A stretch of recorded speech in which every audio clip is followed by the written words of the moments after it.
April 11th, 1865. 2 days after the end of the Civil War. In the White House, President Abraham Lincoln agonized over his first speech since the defeat of the South. The jubilant crowd outside expected a celebration of the Union victory. Instead, the president warned that Reconstruction, as he called it, would be fraught with great difficulty.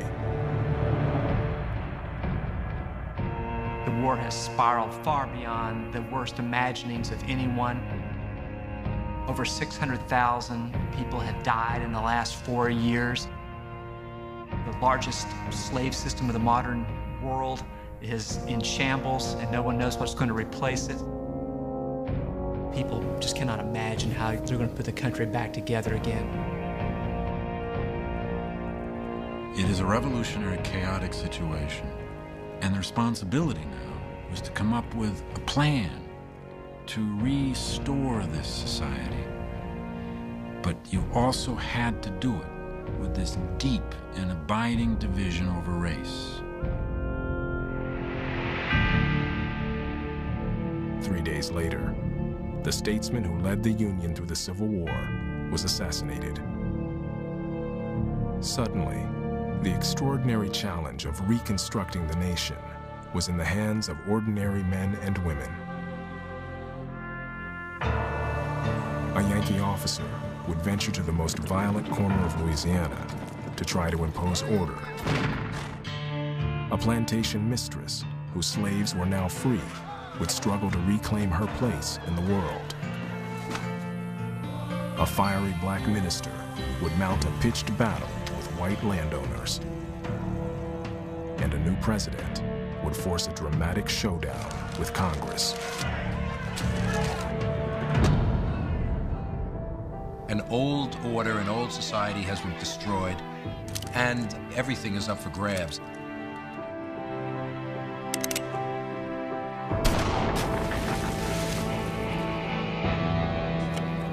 The violence in the South was a way to reestablish white supremacy. This was a war of terror. After 4 bloody years of civil war, Americans North and South would continue to fight over the meaning of freedom, the meaning of citizenship, and the survival of the nation itself.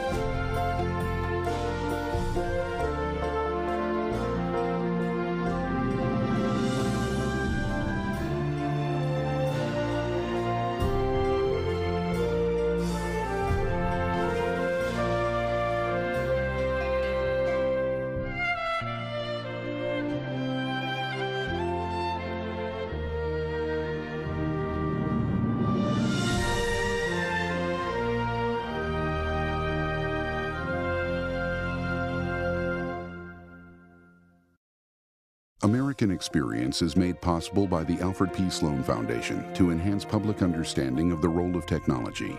The foundation also seeks to portray the lives of the men and women engaged in scientific and technological pursuit. At Liberty Mutual Insurance, we do everything we can to help prevent accidents and make America a safer place.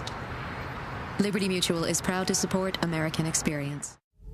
At the Scotts Company, we help make gardens more beautiful, lawns greener, trees taller. If there's a better business to be in, please let us know.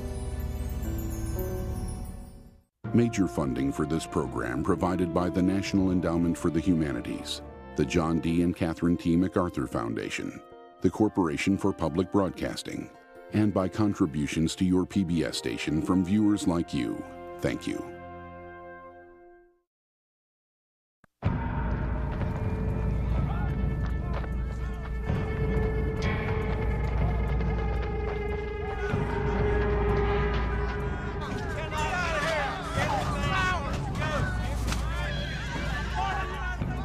The life we are living now is a miserable, frightened one, living in constant dread of great danger, not knowing what form it may take, and utterly helpless to protect ourselves.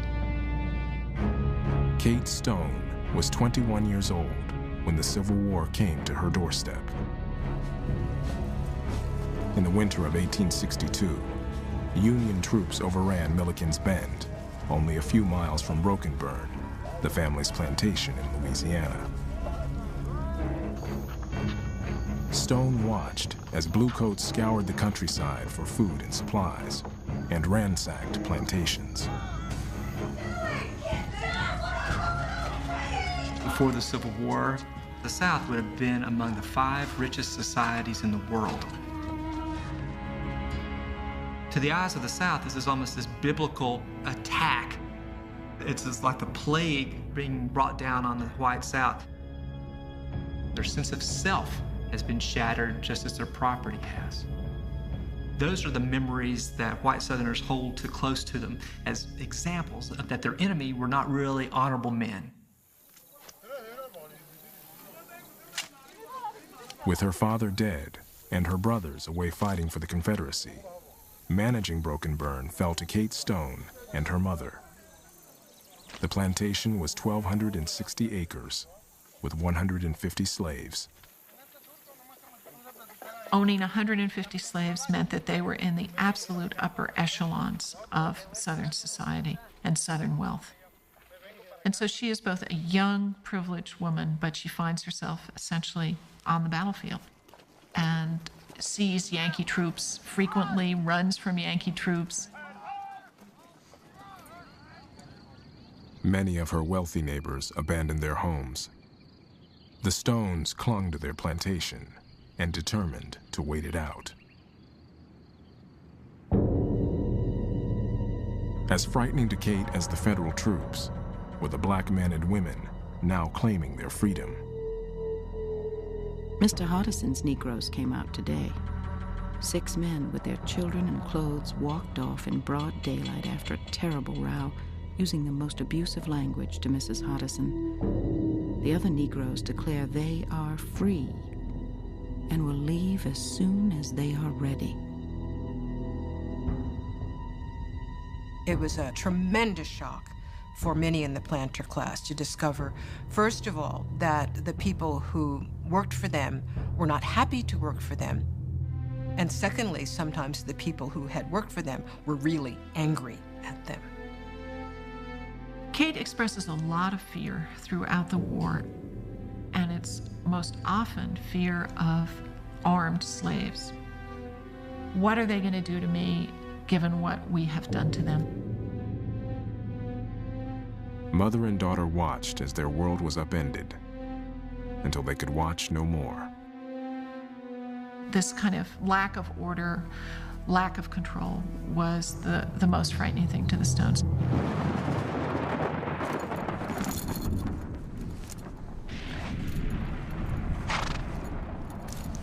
With much difficulty, we got everything ready for the start at midnight. The night was cloudy and dark, with occasional claps of thunder, but we had to go then or never.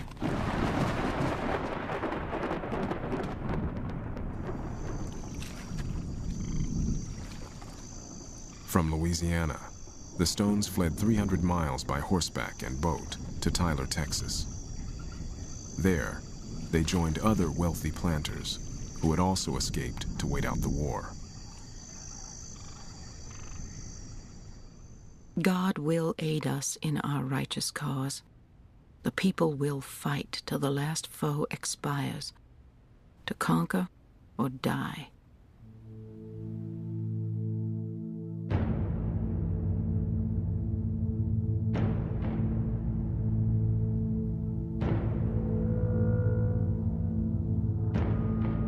Less than 2 years later, General William Tecumseh Sherman scorched a path of destruction across Georgia that ended with the capture of Savannah. In December 1864, Sherman offered the port city to President Lincoln as a Christmas gift. Union victory was near.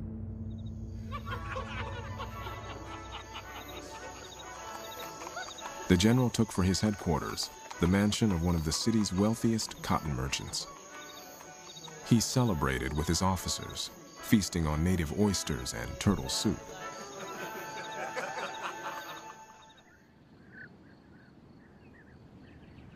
On the outskirts of the city, thousands of emancipated slaves were gathered. They had followed Sherman's army to Savannah, doubling the city's population. In the book of Revelations, it is written that the first shall be last and the last shall be first. And this is interpreted as that moment where God, in his omnipotence, has now come to deliver his people from bondage. It came so sudden on them, they wasn't prepared for it, recalled one liberated slave. Just think of whole droves of people that had hardly ever left the plantation, turned loose all at once with nothing in the world but the clothes on their back. Lincoln's Emancipation Proclamation had freed slaves across the South. But Washington still had no clear plan for what to do once African Americans were free.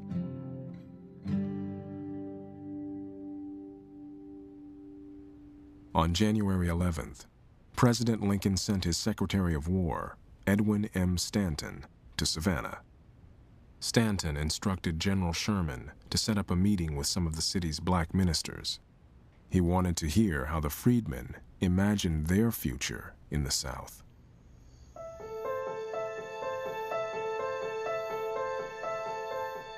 That evening, 20 black men entered the grand parlor as guests of Stanton and Sherman. 16 were former slaves.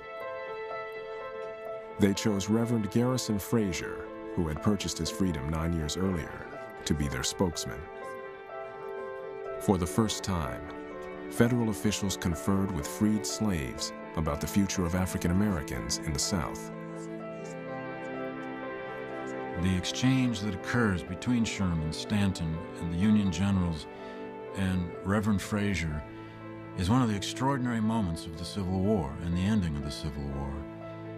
Because they asked Frazier not just what should we do with all these refugees, they asked him questions about what the war meant. They asked him questions about what the Emancipation Proclamation had meant. They asked him what the presence of black troops in the Union Army meant. And in many ways, you'll find no better definition of the meaning of the Civil War in the kinds of answers that Garrison Frazier gives that day in Savannah. The freedom, as I understand it, promised by the Emancipation Proclamation, is taking us from under the yoke of bondage and placing us where we could reap the fruit of our own labor. To be a slave, as one of these ministers pointed out to General Sherman, was to be someone who had no control over his life's decisions. And now, these people feel the need to express their abilities, their choices. The way we can best take care of ourselves is to have land, and we can soon maintain ourselves and have something to spare. We want to be placed on land until we're able to buy it and make it our own. This was a man who never left probably coastal Georgia in his life. But he understood the Declaration of Independence. He understood the Emancipation Proclamation. And beyond that, he said, in effect, you should give us our rights, and you should protect our rights, and then you should leave us alone and let us be citizens.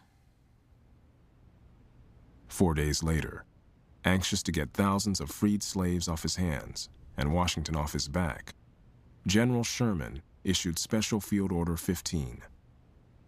It was only a temporary order, but it became one of the most controversial of the Civil War. Plantations in the rice country had been abandoned by white planters during the war. 400,000 of these acres would be given over to African Americans for settlement. The huge land tract included the Sea Islands and parts of the Georgia and South Carolina coast. 40 acres of land will be given out to each family. Plus, Sherman says the Army's got tons of mules, which we don't really need. They're broken down from our long march. If anyone wants a mule, they can have one of these mules. This is the origin of that famous phrase, 40 acres and a mule. Here was a real revolution. A revolution in the land, on the land, a chance to be their own freeholders.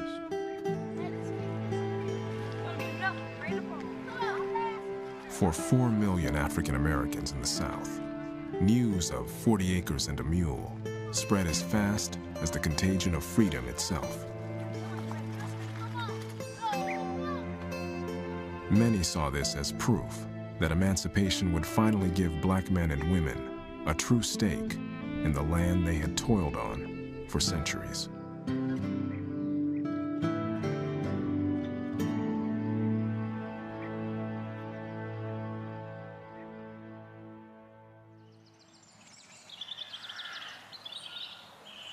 Our forces are victorious. Great peace rumors are afloat, and General Lee has certainly given Grant's army a good drubbing. We hear that General Sherman is dead. Through the winter and spring of 1865, Kate Stone and her mother remained in Texas, clinging to every desperate rumor of rebel victory. In April, they learned the true state of things. At a courthouse in Appomattox, Virginia, Lee had surrendered his army. The Confederate rebellion had been crushed. Conquered, submission, subjugation are words that burn into my heart. The degradation seems more than we can bear. I think those words had particular relevance in a white Southern society that was fixated on honor. Honor and glory, independence were at the core of the white South's understanding of itself, and particularly the understanding that male Southerners had of what it meant to be men, what it meant to have manhood. Because who is conquered, subjugated, that's a slave.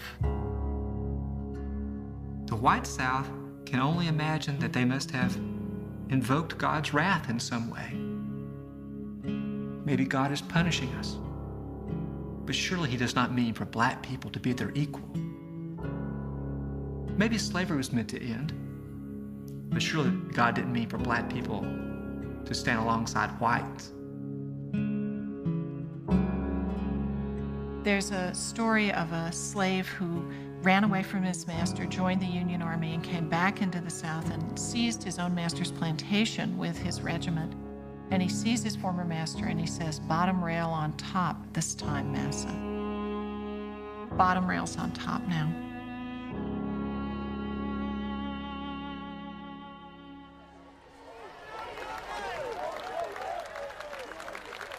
In his first speech after the Union victory, Lincoln alluded to the enormous challenges Reconstruction would bring. He even suggested that some black men in the South might get the vote. His words infuriated many, including a Confederate sympathizer who assassinated the president 3 days later.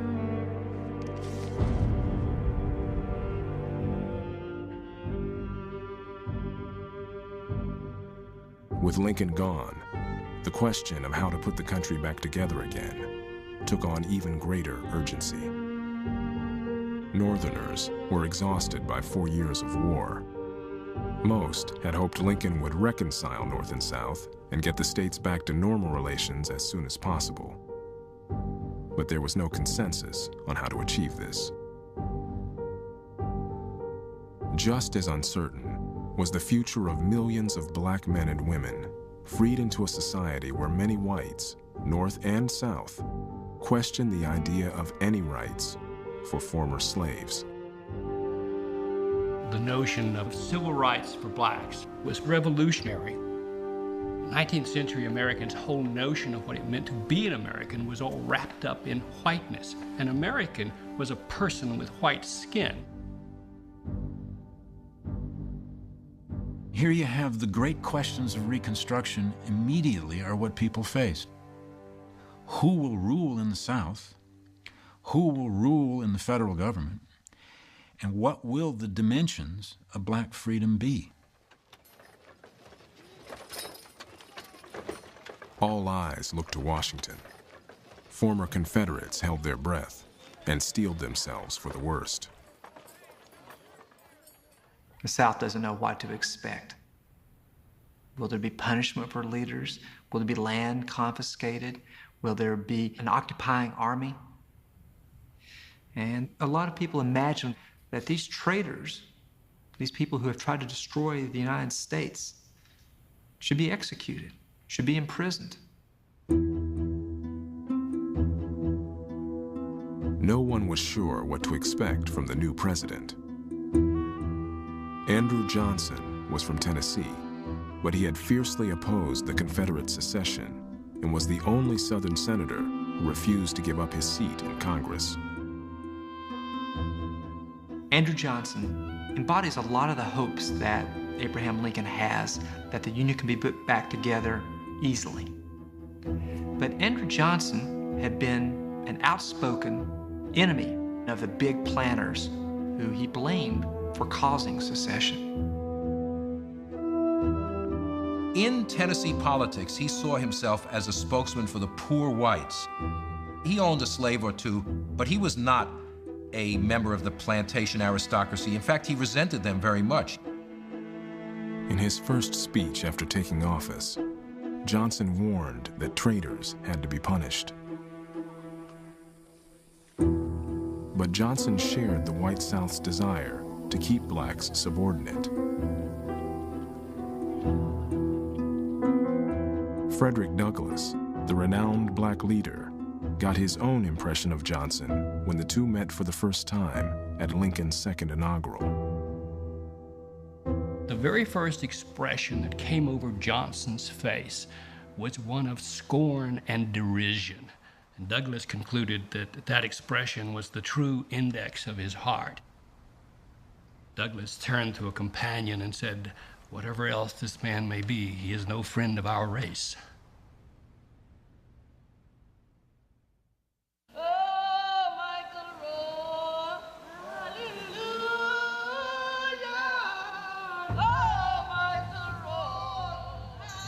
Even as Lee surrendered to Grant, scores of newly emancipated men and women were arriving at St. Catherine's in the Sea Islands of Georgia. Under Sherman's Field Order 15, these abandoned lands would be theirs. Leading them was 53-year-old Tunis G. Campbell from New Jersey. For years, Campbell had worked tirelessly as an abolitionist, a preacher, an educator, and political organizer. With the help of Secretary of War Stanton, Campbell got himself appointed superintendent for the Union-occupied islands in Georgia. There are a lot of people in 1865 who were trying to tell blacks what freedom is and tell them what they ought to be doing. Campbell reflects the impulse we should really determine ourselves what we're doing. Independence from white control, that's critical to their definition of what freedom is. It just happens that on St. Catherine's Island, you can create such a thing. The whites have all fled. Sherman has given out land. So the opportunity to create an independent black community exists. We left with rations and a few families, and at Hilton Head got more, Campbell wrote. And Savannah loaded us as deep as we could swim. These deserted lands had been at the heart of the South's rice-growing empire. As Campbell arrived to the island and they put the gangplank down, the island was overgrown. It's been looted by Union naval forces. The seagrass is high. There are rattlesnakes. There are alligators. He can see the slave cabins. They're also in great disrepair. Immediately upon arriving and assessing the situation there, he writes to the American Missionary Association, asking for seed, asking for plows, sweet potatoes to supplement the diet, marriage licenses for the people. And he calls a meeting of the people to explain to them, this is our home. Beginning next week, I will divide up the land into 40 acres for each of you. By June, the settlers had crops in the ground. I have corn, watermelons, citron, onions, radishes, and squash, wrote Campbell. But the rebels have destroyed the sweet potatoes. Do not fail to send them. Send 8 number 11 plows, 6 cultivators, get the improved ones. Tunis Campbell sees the South as a kind of new political frontier. Sees himself as a kind of political pioneer to go to that place where this new regime of black political liberty and civil liberty might flourish. Campbell arrived at St. Catherine's with his own blueprint for a government. There would be a Congress with 8 men in the Senate and 20 in the House of Representatives, a Supreme Court, and Campbell himself as president. He even established a 275-man militia. Order, said Campbell, is heaven's first law. So you've got this tiny little island, 12 miles long, 3 miles wide, and a government set up to resemble the United States government with a Supreme Court at the top. It's wonderful, beautiful experiment in democracy, and people took to it very well. They liked the idea of having the power to select their leaders and remove them. But at St. Catherine's, no one was going to remove Tunis Campbell.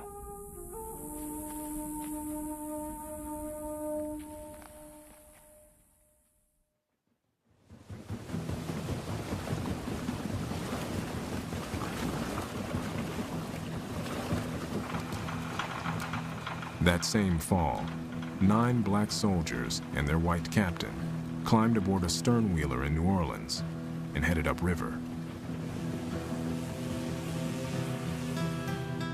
The captain, Marshal Twitchell, was a career soldier from Vermont who had led black troops during the war. He had fought at Antietam, Fredericksburg, the Wilderness, and just about every other major battle in the East. Twitchell is one of those Union veterans who enlist in the first year of the war and stays the duration. He's wounded several times. He gets a mini ball right in his face. It cuts a groove around his face and exits behind his ear. He'll have the scar for the rest of his life. The war was over, and Twitchell was restless. In New Orleans, he got himself a commission in the Freedmen's Bureau. In the chaotic post-war South, the job of the Freedmen's Bureau agent was to smooth the transition from slavery to freedom. The Bureau built schools for the former slaves and fed and clothed war refugees, black and white.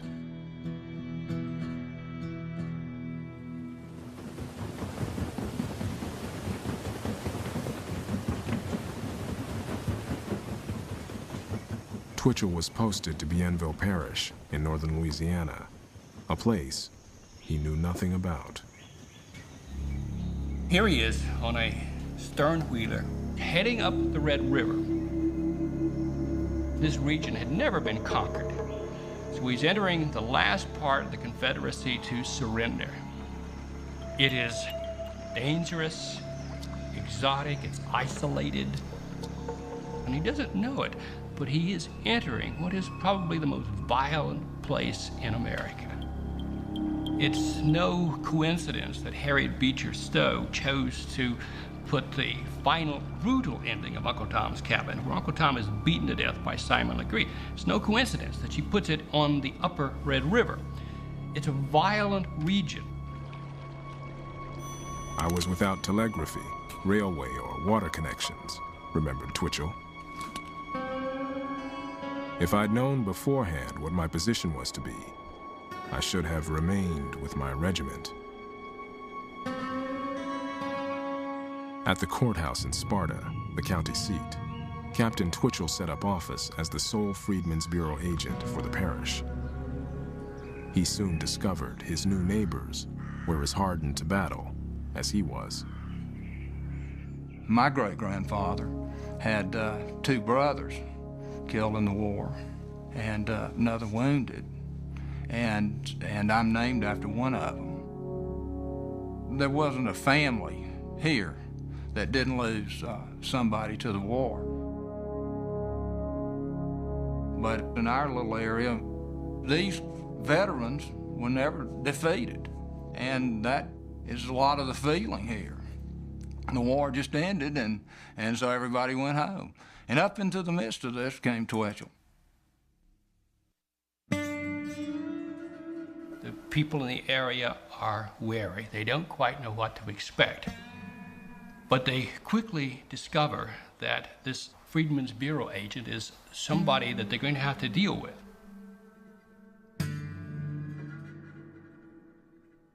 Agents like Twitchell had military authority to settle labor disputes and conflicts between former slaves and masters. Planters certainly resented this intrusion into so sensitive an area. They wanted direct control over black laborers. They didn't want some Yankee Freedmen's Bureau agent there questioning their behavior, actually sitting them down and having them testify.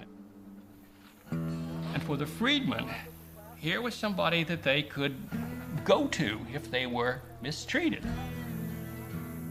He can't fundamentally change the economic lives of these people. All he can do is try to be a mediator, to give them some degree of justice.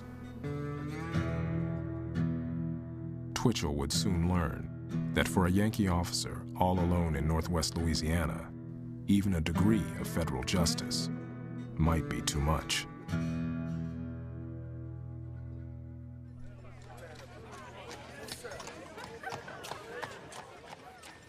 For the first 48 days of Andrew Johnson's presidency, Southerners waited anxiously to hear what he would demand before allowing them back into the Union. On May 29, 1865, Johnson announced his plan for what would be called presidential Reconstruction. There was good evidence in 1865 that a lot of white Southerners, leadership even of the Confederacy, would have accepted relatively harsh policies at that moment. But very soon it became clear that Andrew Johnson wanted a rapid, lenient restoration of the Union with as little alteration of the Constitution and the creation of black civil and political rights as possible. Johnson would issue blanket pardons for most former Confederates.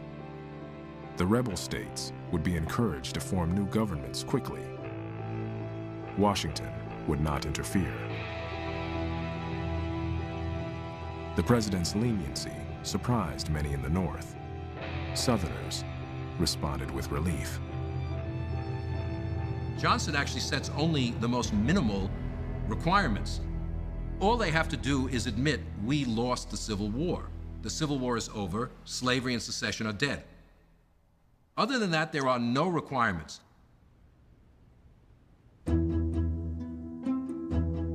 Johnson was harder on the planter aristocracy. He insisted that wealthy planters and Confederate leaders write him personally and beg for clemency. This basically eliminates the planter class from leadership of Southern politics. If you're not pardoned, you can't vote, you can't hold office, and you can't get your property back if it's been seized by the federal government. Andrew Johnson had no sympathy for wealthy planters. He had risen from poverty and identified with poor white Southerners who, before the war, had far outnumbered the slave owners. Now, he was anxious to protect poor whites from what they saw as a new threat. Poor whites have to face the fact that now that black people are free means that they have to compete with this new element for livelihoods, for social positions, and for political power, ultimately. And this is a very frightening thing. Johnson's aim is to bring the white South and the white North back together. African Americans just do not play a role in Johnson's vision of the post-war South other than to go back to work and be landless and rightless plantation laborers. Johnson's contempt for the freedmen infuriated many in Washington, and none more than Thaddeus Stevens. The congressman from Pennsylvania had been a fierce abolitionist long before the war. Within the Republican Party, he led a small, vocal faction known as the Radicals. These were principled men. Before the war, they had been the strongest Republicans opposing the expansion of slavery. During the Civil War, they had been the first ones to call for arming of black troops, for issuing an Emancipation Proclamation. Long before there was any conceivable political benefit to be gained from supporting the rights of black people, they were doing it.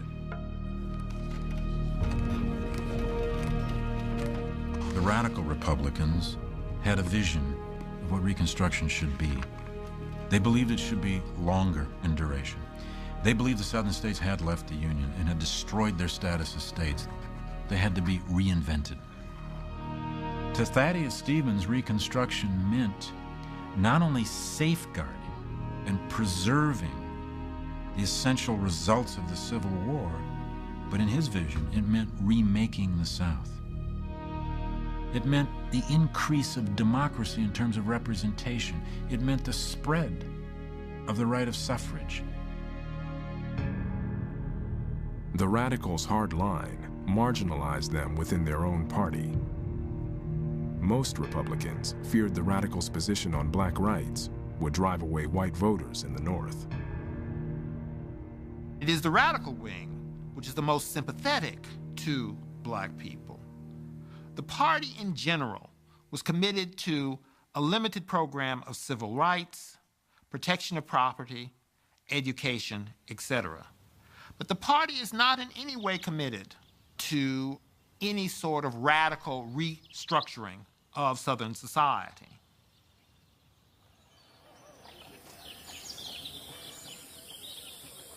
Johnson's Reconstruction plan could not be challenged until Congress convened in December. That summer, radical leaders could only watch as scores of planters descended on Washington, pleading to be pardoned. Whose petition would be denied or granted was uncertain. Still, former Confederates were hopeful. White men alone, President Johnson told one senator, must manage the South.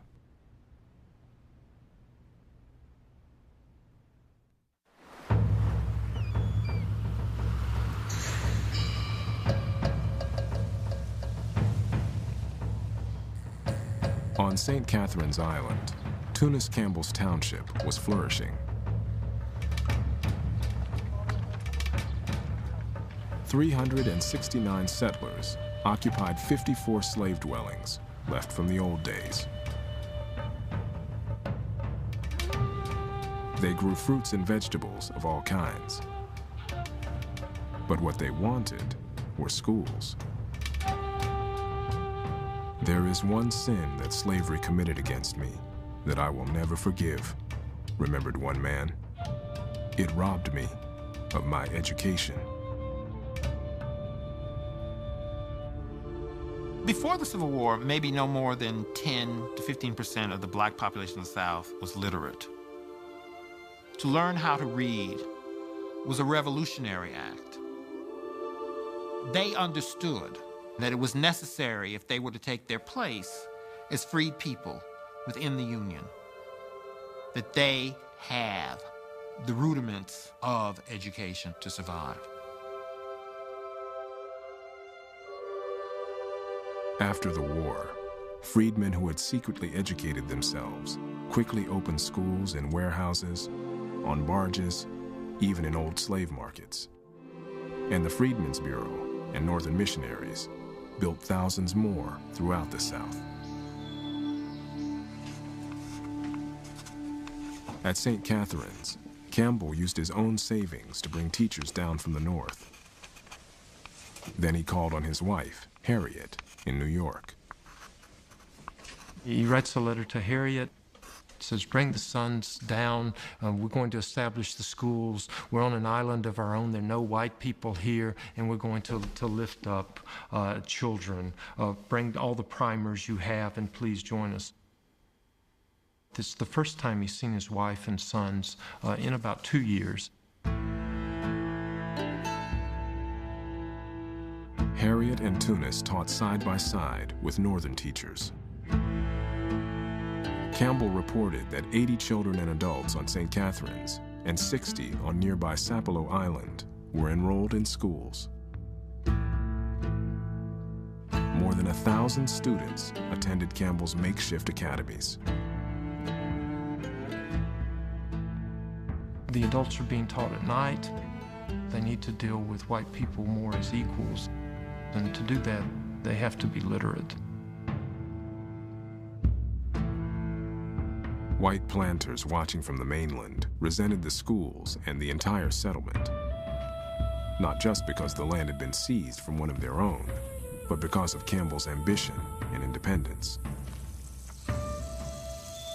People like Campbell were viewed as black people out of their place. He can think for himself in ways that whites find hard to believe that a black person could think. This means, then, that history has somehow spun out of control.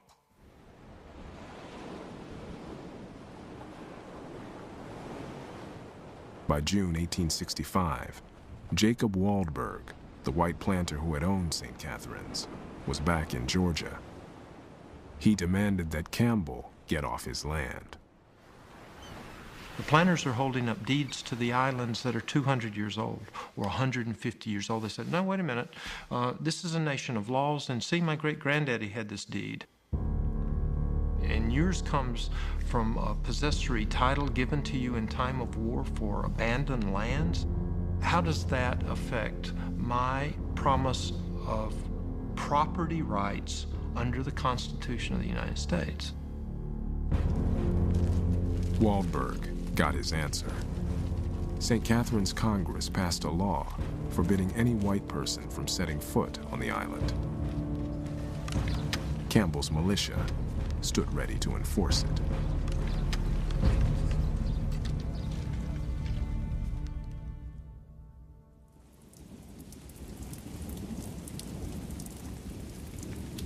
At home again, but so many changes, it does not seem the same place. The bare echoing rooms, the neglect and defacement of all. Gardens, orchard, and fences are mostly swept away. Nothing is left but to endure. When Kate Stone and her mother returned to their Louisiana home after the war, they were nearly bankrupt. There was no credit to be had. Of the 150 slaves they had owned, only a few remained at Broken Burn.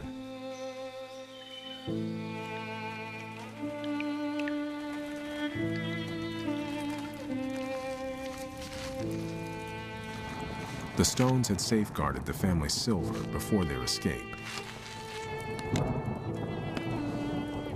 Now, it was a reminder of the wealth and position the family had lost. What the women mourned most were the men who had sacrificed themselves for the Southern cause. Many white Southerners find themselves facing, as Kate Stone does, a defeat that has taken the lives of her brothers and her uncle and so many of the people she's known. When Kate's oldest brother, who is not killed in the war, comes back, he hardly speaks, she says, for many months after his return. This was a civilization in which 3 out of 4 men of military age served. Many of them were in the war for years on end. How could we not expect that that experience and defeat and slaughter and tragedy would have left them, in some sense, wounded?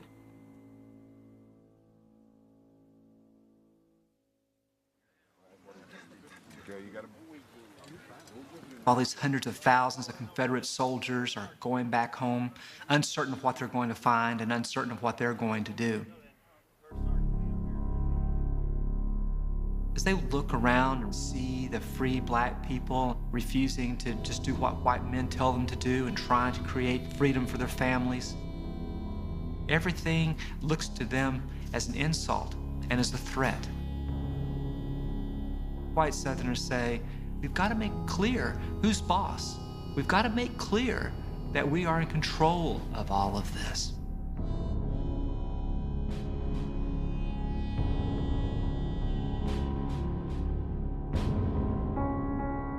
In Washington, President Johnson shared white Southerners' concerns over growing black independence in the South.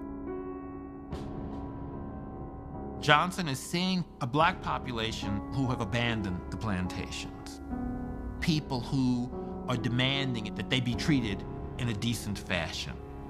And Johnson believes they should return to their former places of work, and above all, should accept their subordination to white power and authority. Andrew Johnson believes there's going to be a reconciliation between North and South.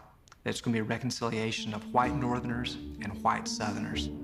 And if black people have to be set aside, fine. The president abandoned his strict policy toward the planters. By fall of 1865, he was pardoning so many that special clerks had to be hired to keep up with the paperwork. Johnson thinks that only the planters can really keep these African Americans under control. So very quickly he begins to bring the wealthy planters back into his Reconstruction policy in order to really impose subordination on the former slaves. Planters only want to be pardoned so that they can get their land back. And so Andrew Johnson complies with their wishes, pardoning 15,000 to 20,000 planters, hundreds of them being pardoned every day. When these planters then are pardoned, they return to their islands and to their acreages all over the South, and they want the people who are then living there removed. The president ordered that Confederate lands seized by Union troops during the war be returned to the planters, including land confiscated under General Sherman's Field Order 15.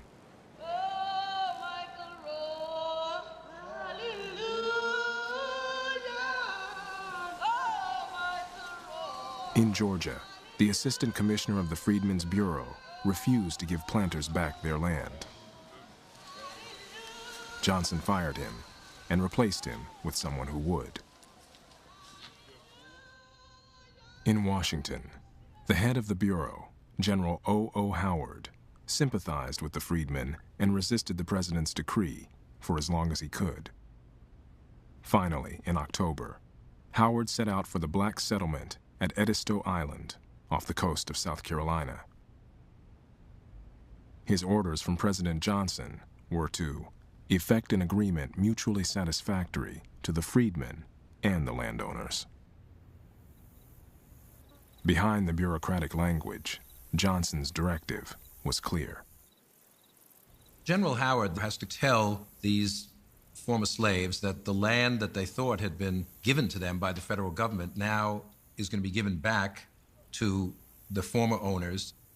And if they want to remain there, they're going to have to sign labor contracts to work as laborers on these plantations.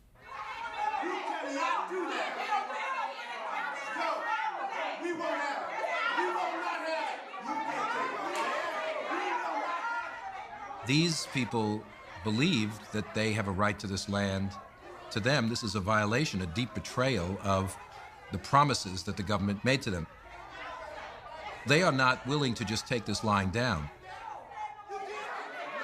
I'd endeavored to explain the wishes of the president, and with one voice they cried, "No, no."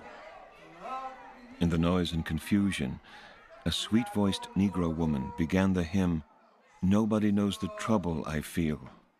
Nobody knows but Jesus."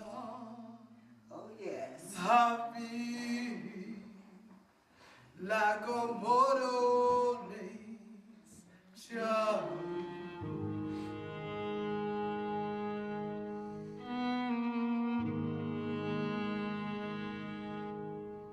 Many had been following events in Washington and insisted they would wait and see what Congress had to say. Others petitioned Howard in writing. Wrote one man, "You ask us to forgive the landowners of our island. The man who tied me to a tree and gave me 39 lashes, who stripped and flogged my mother and my sister, and will not let me stay in his empty hut, except I will do his planting and be satisfied with his price. That man I cannot well forgive."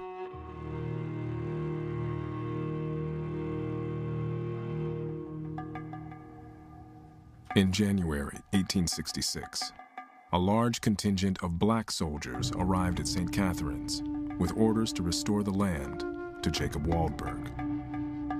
Campbell's militia had kept whites off the island, but this was something different. Tunis Campbell believed that the people had to take things into their own hands sometimes, but African-American freed men are not going to fire on African-American soldiers. No.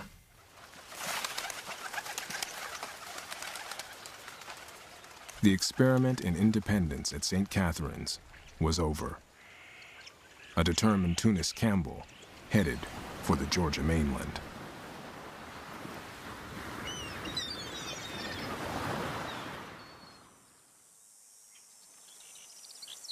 In Louisiana, black farmers had leased over 10,000 acres from the Freedmen's Bureau, believing they would soon own them outright. Marshal Twitchell and other Freedmen's Bureau agents delivered a different message. No matter what they'd heard, no 40 acres and a mule was coming from this government. This is what presidential Reconstruction is coming to mean. It's telling the freedmen that the government is not going to pamper you. The government is not going to give you any land. You have a hard row ahead of you. Get used to it. Freedom from slavery, Twitchell informed black laborers, is not freedom from work. His words reflected worries shared by whites north and south, that freed African Americans would not work and would refuse to go back to the cotton fields. What would then happen to the cotton crop of the South? Northern industry needs that cotton. It's still the largest exporter of the United States. To earn foreign money, you need to export cotton. Northerners were not willing to let blacks stop growing cotton. Freedmen, I think, probably would have chosen to duck out of the cotton economy altogether. You can't eat cotton. For the freedmen, becoming an independent landowner is a dream. That's their version of the American dream. But that kind of independence for the freedmen, Southern planters don't want it, the Freedmen's Bureau doesn't want it, many Northerners in Congress don't want it. Across Louisiana, white planters now sat down to draw up labor contracts with the men they used to own. No matter what color your skin is, no matter what your status before the war had been. It's a new order for everybody. No matter what happens politically, you've got to figure out how you're going to feed yourself and your family. That's the backbeat. That's the rhythm of which everything else depends. The freed people understand that they're going to have to work, but they do not want someone riding around on a horse with a whip curled on his shoulder, as the overseer had done under slavery. And they also do not want to work for low wages.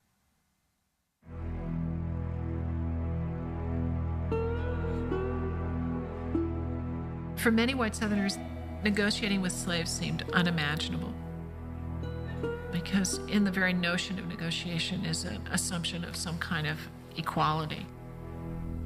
And for many white Southerners, they don't have anything to pay them with because they themselves are on the verge of desperation.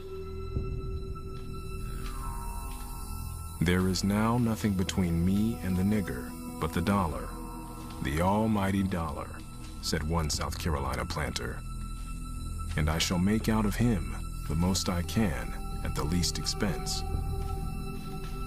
They want submissive, obedient employees. I think in their heart of hearts, they want a system that is as close to slavery as possible.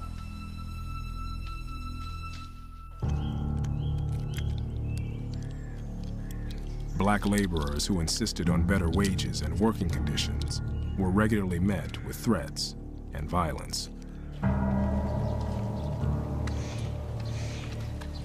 Vigilantes lynched whole families and used the bullwhip on men and women as they had in slavery days.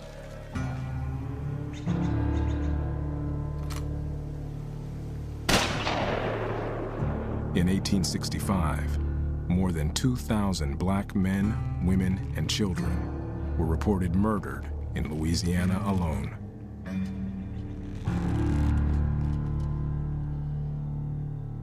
The violence in the South was a way to reestablish white supremacy.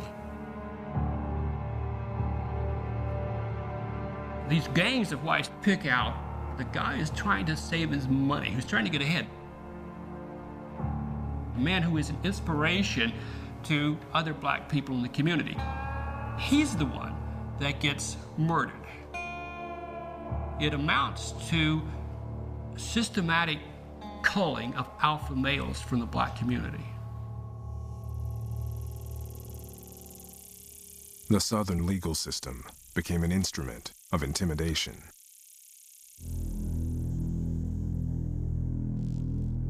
Louisiana, Texas, South Carolina, Mississippi, and Florida passed laws that virtually prohibited freedmen from any work except as field hands.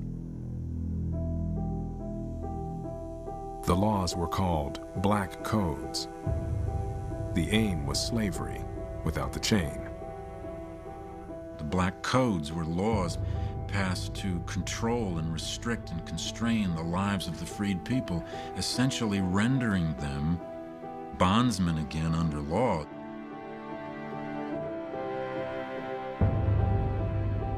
Some states made it illegal for freedmen to handle weapons and restricted them from buying or renting land.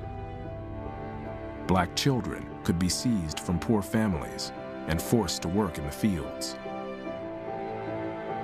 If a black man had no job, he could be jailed and auctioned to a planter for his labor.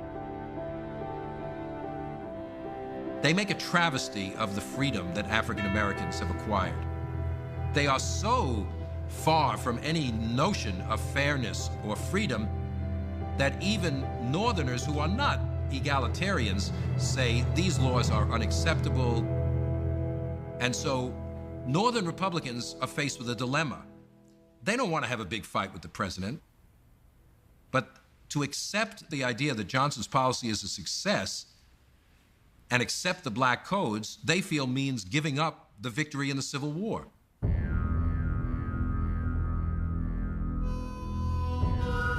To Louisiana's black veterans, one freedman offered this advice: I would say to every colored soldier, bring your gun home.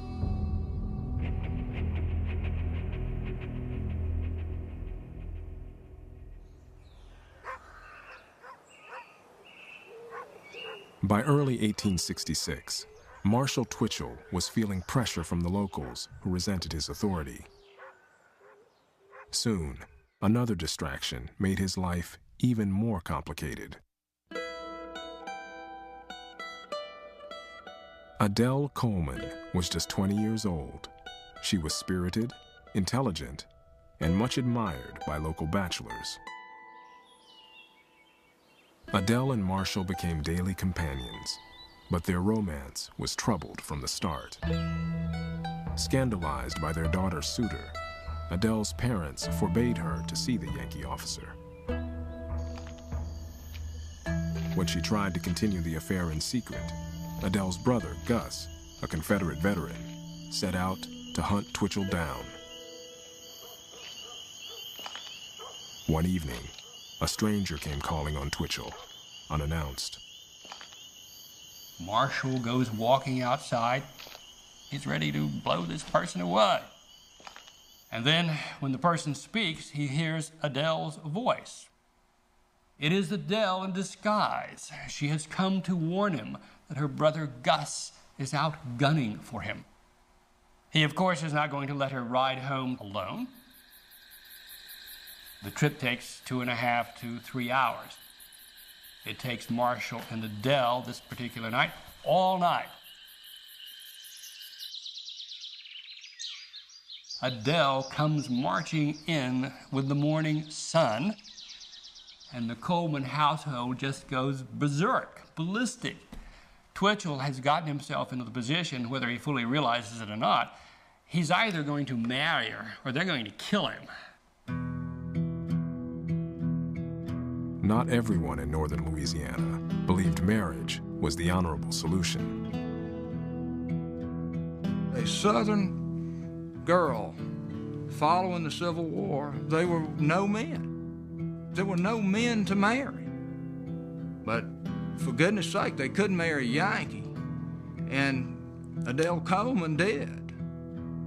But a lot of members of her own family didn't like the fact that she married a Northerner, and especially one in the position of power that he was in.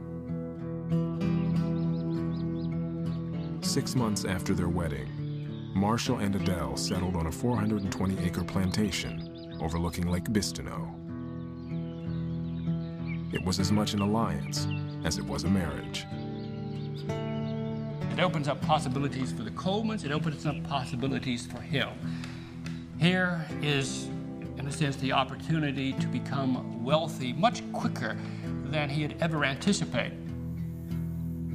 The Colemans teach Marshall Twitchell about growing cotton, and he teaches them about Yankee business enterprise.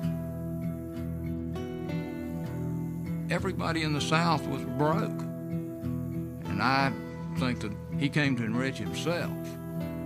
And if that helped somebody, then fine. And if it hurt somebody, that's the spoils of war.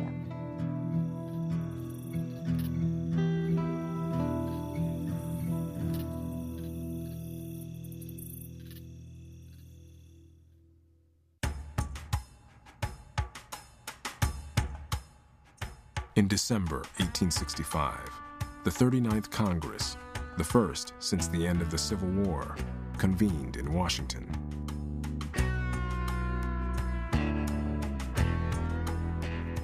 More than 60 former Confederates prepared to take their seats, including 4 generals, 4 colonels, and 6 Confederate cabinet officers. Even Alexander H. Stephens, the former vice president of the Confederacy, expecting, as one observer put it, to govern the country he had been trying to destroy. If the South was going to rise again, so to speak, control its own political life, control the freed people, indeed, if ex-Confederates themselves were going to be allowed back into leadership at the national level, then to so many white Northerners it seemed like the war would have been fought in vain.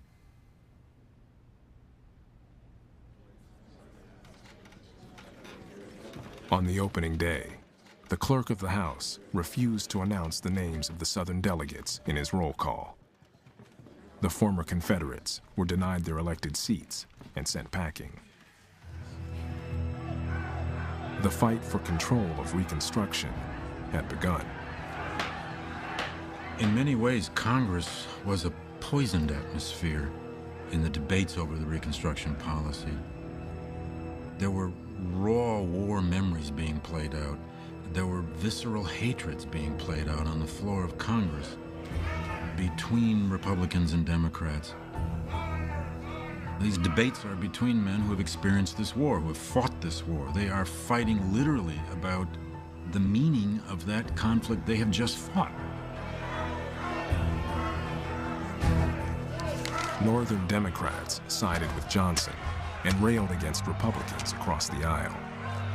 Washington must get out of the way, they insisted, and let Southerners run their own affairs. The Democrats had always identified themselves as the party of the white man. They very explicitly said, we are here to protect the rights of white men, North and South. And how do we do that? We hold the Union together. For that reason, the Democrats saw themselves as trying to put North and South together as quickly as possible during the Civil War, and as soon as it's over, trying to knit North and South together at the expense of black men.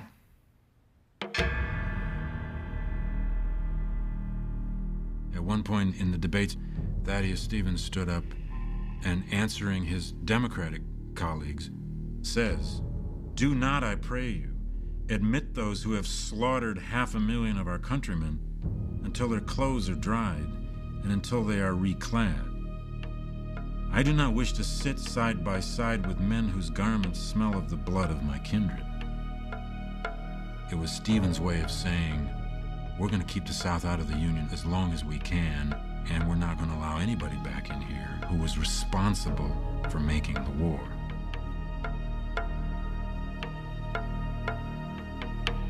A congressional committee on Reconstruction concluded that Southern governments were unable to keep law and order or stem violence against African Americans. Allowing Southern states unchecked power so soon after the war, the committee said, was madness and lunacy. Moderate Republicans had hoped to persuade Johnson to provide minimal protections for blacks in the South. Now, even they were growing impatient with the president's policies.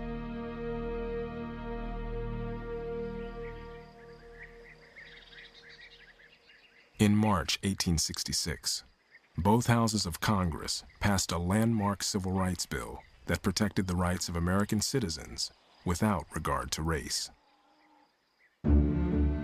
Republicans warned Johnson not to veto the bill if he hoped for any continued cooperation with Congress. 2 weeks later, Johnson vetoed the Civil Rights Bill.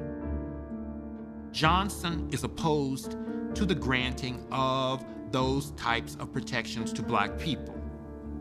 This had not been done for the white immigrants who had come to America. Why then are you doing it for these black people? Moderate Republicans were outraged.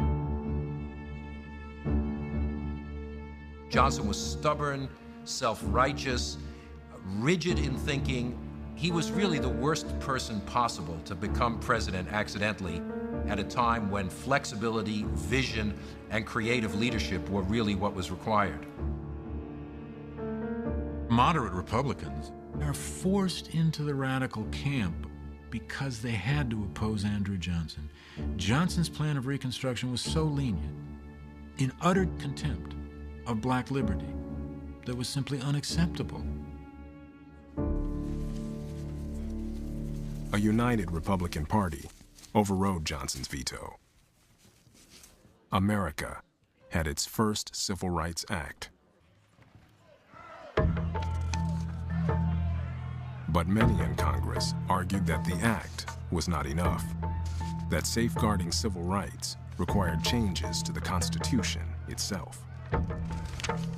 Republican leaders proposed a new amendment.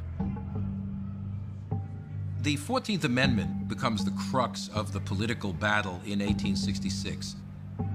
And basically, what they put into the Constitution is a new definition of American nationality and citizenship, making African Americans for the first time full citizens of the United States. origin of the concept of civil rights in American society. Rights which obtain to you as a citizen, which cannot be rescinded because of your race.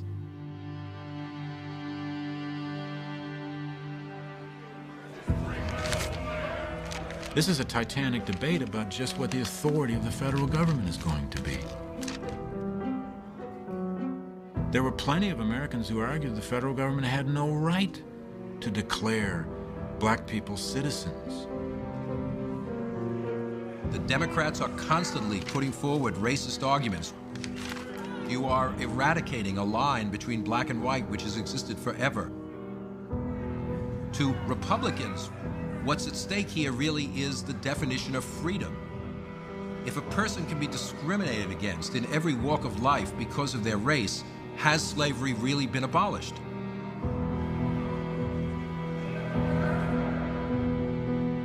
Congress overwhelmingly passed the 14th Amendment, but it had to be ratified by 3/4 of the states.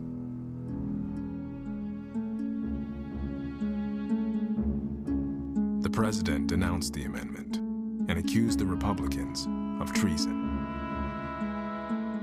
Johnson is opposed to an expansion of federal power.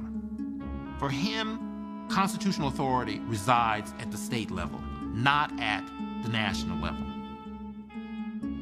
And Johnson believes that the Republicans are engaged in an enormous usurpation of state authority. The lines were drawn.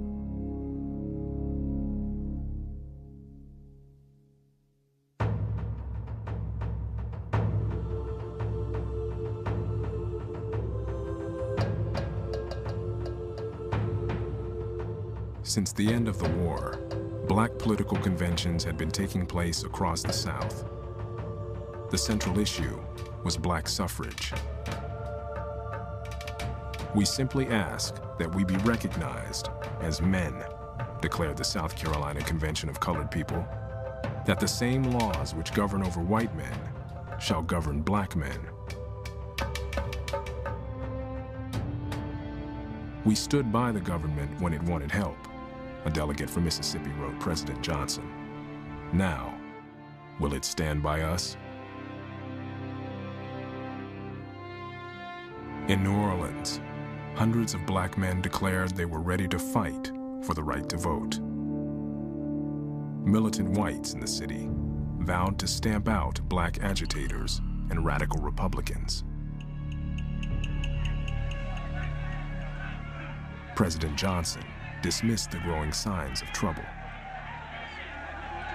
At midday on July 30th, 1866, New Orleans exploded. At the state convention, a mob attacked white radical Republican delegates and their black supporters. The Republicans were chased out of the convention hall and shot down. Black men were murdered in the streets.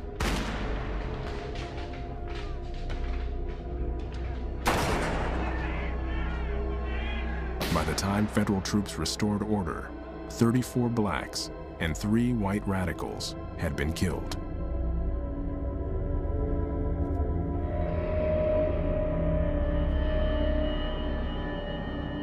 And the radicals say, "We told you.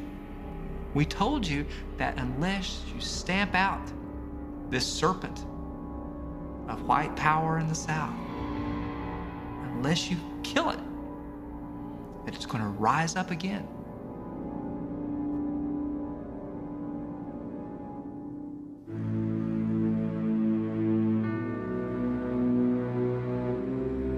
The growing violence in the South turned the midterm elections of 1866 into a referendum on presidential Reconstruction. With Union war hero Ulysses S. Grant at his side, Johnson barnstormed the Northeast and the Midwest. Dubbed the Swing Around the Circle, the speaking tour was an unprecedented effort to sell his policies to Northern voters. It was a disaster. At the podium, The president traded insults with hostile crowds and blamed the slaughter in New Orleans on Congress. He called the leadership of the Republican Party traitors. He even referred to himself as a Jesus figure being crucified on the cross of radical Reconstruction, which to many Northerners was just a kind of pathetic political rhetoric. Many Northerners felt that black people should receive only minimal constitutional protections. And it is the South's intransigence and the policy that President Johnson pursues by encouraging the South to reconstitute itself that drives many Northerners away from his position.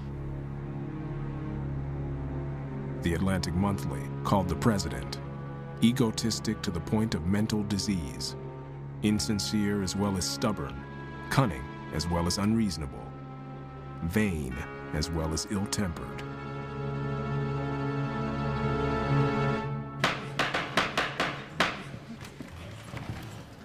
That fall, Republicans won 3/4 of the seats in both houses of Congress, enough to override any Johnson veto.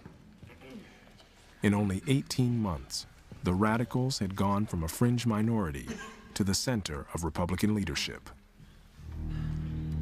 Now it was their turn to define the course of Reconstruction. Thaddeus Stevens was 75 years old, so frail that he had to be carried into the House of Representatives by admirers. In a voice his colleagues could barely hear, the tireless Stevens made a final plea for federal intervention in the southern states. Congress has been sitting here, and while the South has been bleeding at every pore, Congress has done nothing to protect the loyal people there, white or black, either in their persons, in their liberty, or in their property. In March 1867, both houses of Congress again rejected a veto by President Johnson and passed the Radicals' Reconstruction Plan. The former Confederate states were divided into 5 military districts, each commanded by a general with power to enforce law and administer justice. New Southern governments would be created. They would have to ratify the 14th Amendment. Their new state constitutions would have to be approved by Congress. And black men would have the right to vote. This really was a remarkable leap in the dark for world history.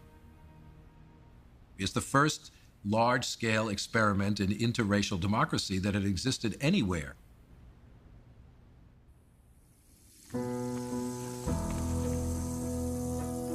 When Tunis Campbell learned of the radicals' bold plan, he immediately decided to run for office. Marshall Twitchell also went into politics. As a delegate to Louisiana's Constitutional Convention, it was like nothing he'd ever seen. More than half the delegates were black.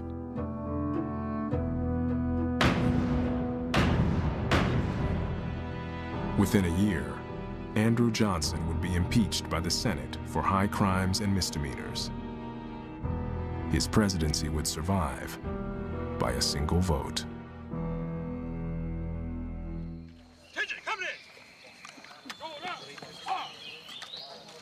When radical Reconstruction passed, there were still 38,000 federal troops stationed in the South.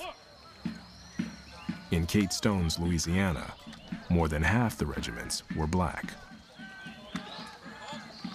Women like Kate Stone look at this and see embodied in black soldiers their greatest fear.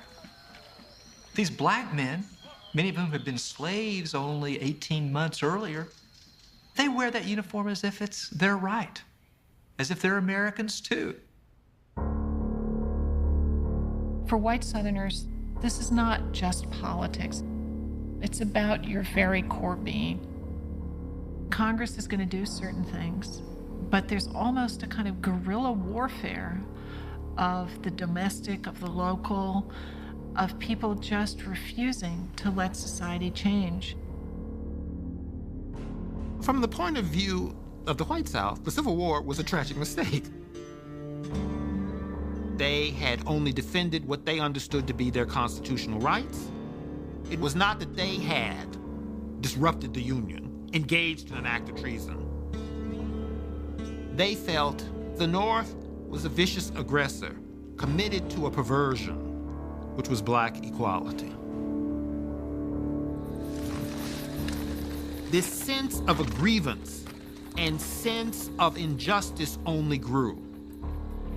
That this was something that was not to be accepted.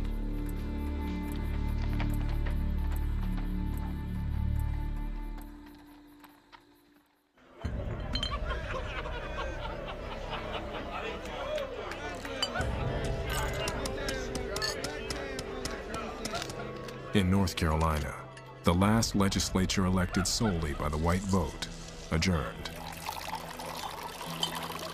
The legislators marked the occasion with a whiskey punch party. Before long, the state capitol was in a drunken uproar.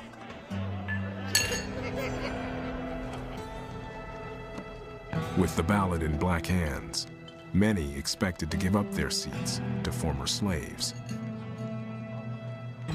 "We have lost all hope of escaping the vengeance of the Northern people," wrote one senator, "and all are preparing for the worst."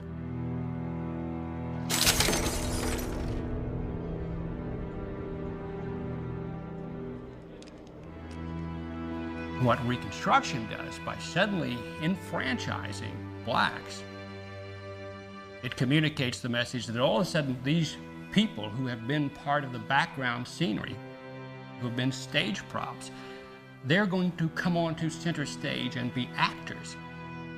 And that is deeply disturbing to white Southerners and to many people in the North. Across the South, black newspapers exhorted every black man to seize the moment.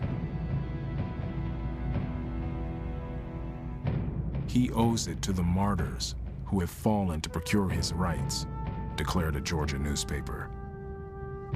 "He owes it to his God who has wrought his freedom. Let the Republicans of the North know the strength and character of the colored vote in the South. Vote.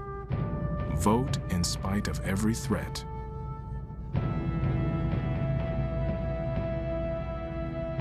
To freedmen, the ballot was sacred proof they were bondsmen no longer, but citizens at last.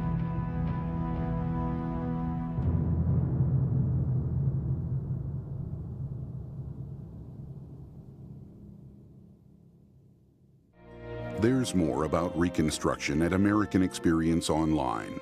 Understand the War of Terror through eyewitness accounts. See what happened state by state after the war. And explore Reconstruction through personal stories. All this and more at PBS Online, pbs.org.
American Experience is made possible by the Alfred P. Sloan Foundation to enhance public understanding of the role of technology.